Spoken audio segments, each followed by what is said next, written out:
Shalom, salam damai sejahtera di dalam Tuhan kita, Yesus Kristus.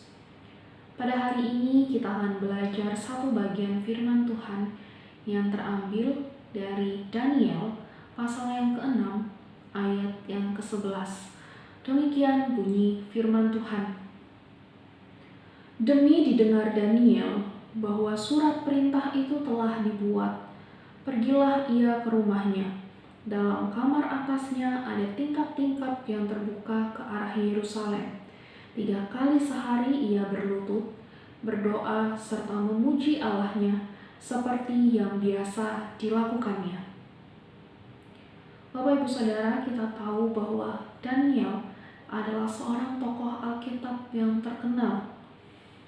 Ia adalah seorang yang takut akan Tuhan dan yang memiliki ketekunan di dalam doa. Di dalam kisahnya, ia dikenal juga sebagai seorang pribadi yang menyenangkan, bahkan ia disenangi oleh raja. Hal ini membuat para pejabat dan para wakil raja sengaja mencari-cari kesalahan Daniel. Namun, di dalam Alkitab mencatatkan bahwa mereka tidak berhasil menemukan suatu kelalaian atau suatu kesalahan pada Daniel. Walaupun dicatatkan seperti demikian, yang namanya mencari-cari kesalahan, ya pasti ada akalnya. Para pejabat dan wakil raja akhirnya menggunakan kebiasaan Daniel di dalam beribadah sebagai celah untuk menjatuhkan Daniel. Pada akhirnya ketetapan raja pun dibuat, yaitu suatu larangan agar barang siapa yang dalam 30 hari menyampaikan permohonannya kepada salah satu dewa atau manusia kecuali kepada raja, maka ia akan dilemparkan ke dalam gua singa. Begitu kabar tentang ketetapan raja ini didengar oleh Daniel, apakah ia merasa khawatir? Apakah ia merasa takut dan gelisah? Tidak. Ia tetap setia dan bertekun di dalam doanya.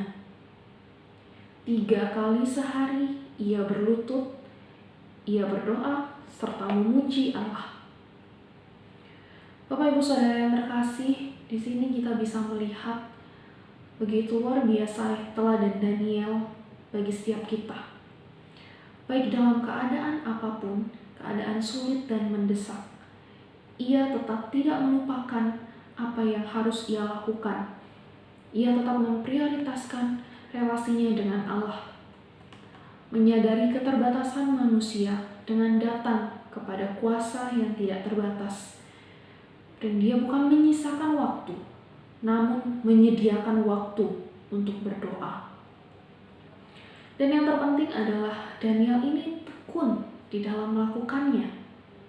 Ketika Daniel mampu bertekun di dalam doa, ia pasti merasakan begitu dahsyatnya pemeliharaan Tuhan di dalam kehidupannya. Bapak Ibu Saudara, ketekunan adalah sikap untuk berusaha sungguh-sungguh di dalam mengerjakan sesuatu. Dan doa adalah hal yang penting di dalam kehidupan setiap orang percaya. Doa adalah bentuk penyerahan diri kita kepada Allah yang menolong kita mendekatkan diri kita kepadanya dan yang memberikan kita kekuatan untuk menjalani kehidupan hari lepas hari. Mari Bapak Ibu Saudara, kita sama-sama terus belajar untuk bertekun di dalam doa, untuk bersekutu dengan Allah, menyediakan waktu, bukan menyisakan waktu, dan kita mengikuti teladan yang diberikan Daniel bagi setiap kita. Mari kita berdoa. Tuhan, ampuni kami jika selama ini kami belum bertekun di dalam doa. Dan kami bersyukur pada hari ini kami diberikan firman Tuhan yang boleh mengingatkan kami bahwa pentingnya berdoa itu. Ajarkan kami untuk terus senantiasa bertekun di dalam doa Tuhan, dan sehingga kami boleh semakin mendekatkan diri kami kepadamu dan relasi kami denganmu semakin terbentuk.